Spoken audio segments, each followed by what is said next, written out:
Salut à tous, c'est Palm. Aujourd'hui on se retrouve pour les chroniques. Ça faisait un moment que je vous avais pas pondu une chronique. Aujourd'hui on se retrouve sur ce match que vous avez peut-être déjà vu. Donc c'est la Cold War Thunder qui était ma team sur Metal Gear Online, avec un match en mission de contrôle. Donc FF, c'est une map assez dense, on va dire, une map voilà, où il y a de la végétation à gogo, contre les To The Max, une des meilleures équipes européennes. Probablement la meilleure équipe européenne de tous les temps confondus, pour pas faire de débat. Et aujourd'hui on va parler des MVP, des carrières, appelez comme vous voulez, les gens qui en gros vont porter le match à la victoire. Donc c'est des gens qui vont avoir beaucoup d'influence, parce que comme ça pour moi c'est ça les MVP, c'est des gens qui ont beaucoup d'influence dans le match, pas forcément par leur nombre de kills ou de ratio, mais moi je les distingue en 3 catégories. Alors pour commencer, ces 3 catégories je vais quand même les préciser. Pour moi, alors il y a les MVP qui, entre guillemets, vont impressionner par leur niveau de jeu quand ils sont en train de jouer, par leur tactique et par leur présence. Alors je m'explique. Je vais commencer déjà par leur jeu, c'est-à-dire qu'est-ce qu'ils vont faire pour que ils vont mener entre guillemets l'action, on va dire la victoire pour leur équipe. Alors là c'est directement c'est ce qu'on va voir. Bon, je vais un petit peu vous commenter le match actuel en temps réel pour que vous puissiez comprendre ce qui se passe, parce que dans notre team actuel là par exemple il y a, on va dire, il y a 3 MVP. On a souvent l'habitude d'avoir 3 MVP, pardon. Et donc, par leur jeu, c'est tout simplement par les déplacements qu'ils vont effectuer, par les shots. Ça, c'est vraiment, là, je vais parler en termes de kills. C'est les gens qui, par exemple, vont réussir à vous sortir 3 ou 4 kills d'affilée, que ce soit bien évidemment du headshot, de la grenade, on n'en a rien à faire. L'objectif étant de tuer l'adversaire, on se prend pas la tête. Et donc, c'est ce genre de joueurs qui, bien évidemment, vont vous sortir une action assez souvent. Ça va être assez, assez régulier. Donc, tu vois, c'est les genres de joueurs qui vont vraiment... vous permettre, par exemple, là on est en mission de contrôle, donc d'attaquer les bases pour vraiment faire on va dire le nettoyage. Voilà, c'est la personne qui va chercher à détruire l'ennemi vraiment. Après, il y a d'autres types de persos. Moi, personnellement, je me catégoriserais plus dans la catégorie des MVP tactiques. C'est-à-dire que les actions, les déplacements que je fais sont tous basés par rapport à une logique qui est réfléchie. Bon, je vous dis pas, c'est quelque chose qui prend du temps à assimiler, dans peu importe le jeu vidéo auquel vous jouez, mais dans les jeux de stratégie, de guerre, tout ça. Et puis, comment vous dire ça, c'est quelque chose qui prend une microseconde, ça demande pas un calcul phénoménal, mais c'est vraiment quelque chose qui prend une microseconde. Comme là, par exemple, je vois qu'il y a eu beaucoup sur mon journal de kills, je vois qu'il y a eu beaucoup de kills adverses, donc je vais m'empresser de prendre une base au milieu, donc c'est la base la plus technique à prendre, puisqu'elle est juste en face des 2 spawns, des 2 camps, et c'est une fois que j'ai vu qu'il y a eu beaucoup de kills, je me suis dit pourquoi pas la prendre. Après vous voyez bien, je mets bien sûr dans un côté de la base pour justement éviter tout ce qui est grenade, tout ça, et avant de mourir je communique par micro à mes coéquipiers de leur dire de rusher la base 1, parce que j'ai réussi à prendre, on va dire, les 3/4 de la base tout seul, et ça va faire en sorte que bah voilà, l'action que j'ai effectuée va porter entre guillemets à la victoire de mon équipe, enfin du moins la victoire, peut-être pas, mais au moins la prise de cette base comme vous le voyez. Et c'est ce qui fait que voilà, on peut distinguer des joueurs en mode, on va dire, MVP par leur tactique. Et parmi ce genre de joueurs, il y en a plein. Moi par exemple, j'étais un des joueurs tactiques de mon équipe. Il y avait également V-Marcy qui est un joueur très tactique par ses actions. Et après, je pense dans la To The Max par exemple, dans cette To The Max actuelle, je ne pourrais pas vraiment vous citer les joueurs vraiment MVP tactiques, mais déjà pour les joueurs in-game par leur jeu, et directement sur les 007 qui est également classé dans une autre on va dire catégorie. Il y a également The White Mantis, qui n'est pas présent sur cette vidéo, et Noob. Bon voilà, pour moi c'est les 3 joueurs vraiment tactiques qui sont vraiment, on va dire, qui influencent, on va dire, les décisions ou l'évolution du match pendant lequel on y joue. Et je vais revenir sur la 3e catégorie, par leur présence, parce que là vous allez me dire mais qu'est-ce qu'ils racontent par leur présence? Tout simplement, s'il n'y a pas à aller chercher plus loin, c'est que vous savez que si telle personne est dans une équipe, vous savez très bien que vous allez jouer différemment. Parce que vous allez peut-être... Enfin, au début, vous connaissez peut-être pas son niveau de jeu, mais une fois que vous connaissez le niveau de jeu de joueur de l'équipe, parce qu'après c'est vrai qu'on se fait un nom assez facilement sur Metal Gear Online, et par leur présence, moi j'ai envie de vous dire, par exemple là, dans l'équipe actuelle de la To The Max, rien que vous savez que dans cette équipe il y a celui de 007. Je prends cet exemple parce que je pense que beaucoup d'entre vous, énormément de joueurs, je pense connaissent celui de 007, que ce soit en Europe, que ce soit aux États-Unis. Et pourquoi? Parce qu'on sait que sa seule présence va nous forcer à faire attention à comment on se déplace. Parce qu'avec son aim, avec donc sa visée, pour ceux qui ne savent pas, avec sa visée assez on va dire, rapide, ça nous laisse vraiment pas beaucoup de choix au niveau de nos déplacements. Parce qu'on sait qu'il peut nous avoir n'importe où. Et c'est ce qui va faire qu'on fait vraiment attention. Regardez la preuve, là il arrive à me tuer alors qu'il a sauté. Bon, c'est moi qui ai eu un petit bug de caméra. Mais voilà, rien qu'avec ça, on sait que sa présence va influencer le déplacement des autres joueurs dans le match.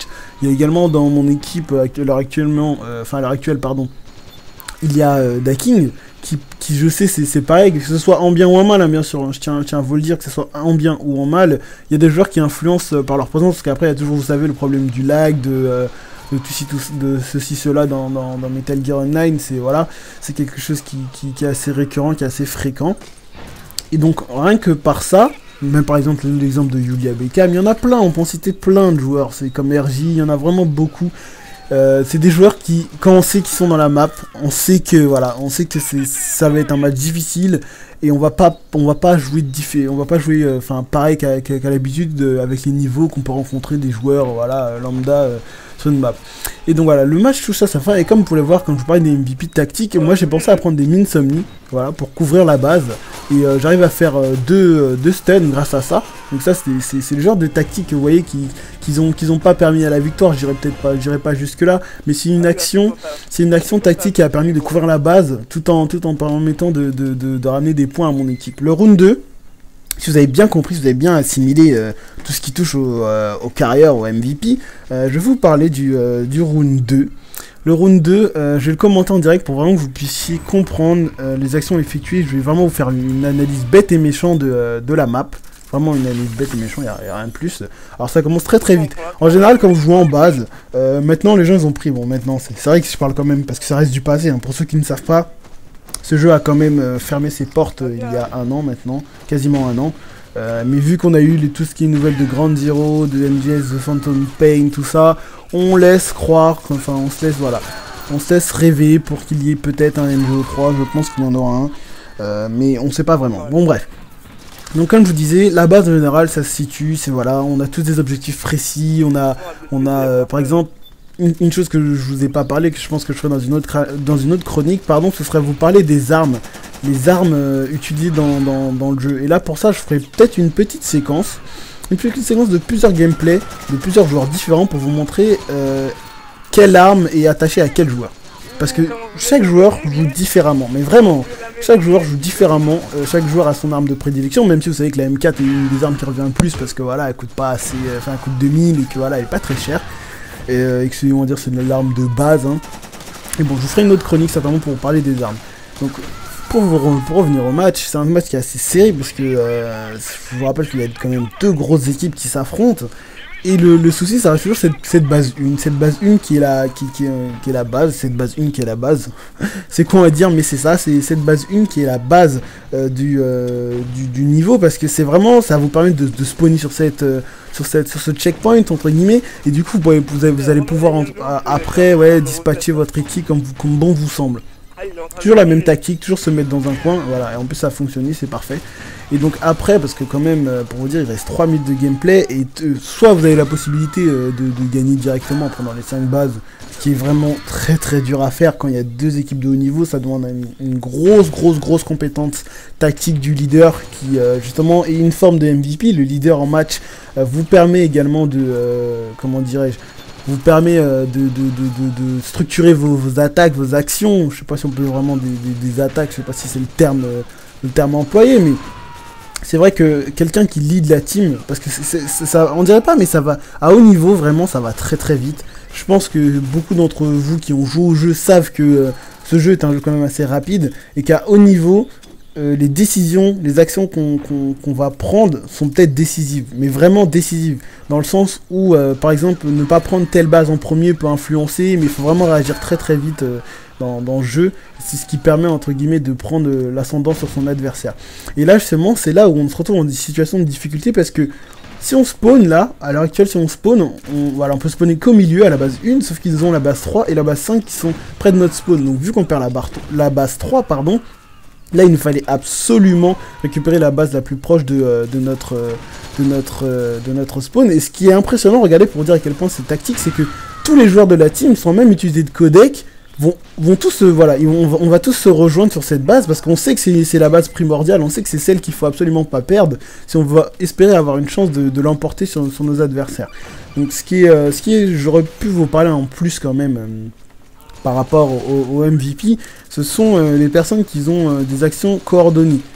C'est à peu près ce que je rejoins avec mon épisode de Au cœur du teamwork quand je vous parlais des binômes. C'est à peu près pareil. Mon rôle dans une équipe, parce que tout le monde a un rôle dans une équipe, c'est ça qu'il faut que vous sachiez, c'est que c'est pas on joue pour jouer enfin on joue pour jouer, le jeu est fait pour jouer. Mais ce que je veux dire, c'est que par là, vous avez des actions, vous avez des gens qui ont des missions à mener tout au long de la partie. Par exemple, moi mon rôle c'est du backup. Je suis quelqu'un, je pense que vous le savez maintenant, pardon, vous le savez depuis un moment, je suis quelqu'un qui est vraiment là pour aider les gens dans le jeu. Donc moi je suis toujours là en backup, dès qu'on a besoin de moi, je suis toujours là. Et c'est mon rôle, donc que ce soit avec n'importe lequel de mes coéquipiers, dès que je vois qu'ils ont besoin de moi, j'y vais, parce que je sais que c'est important.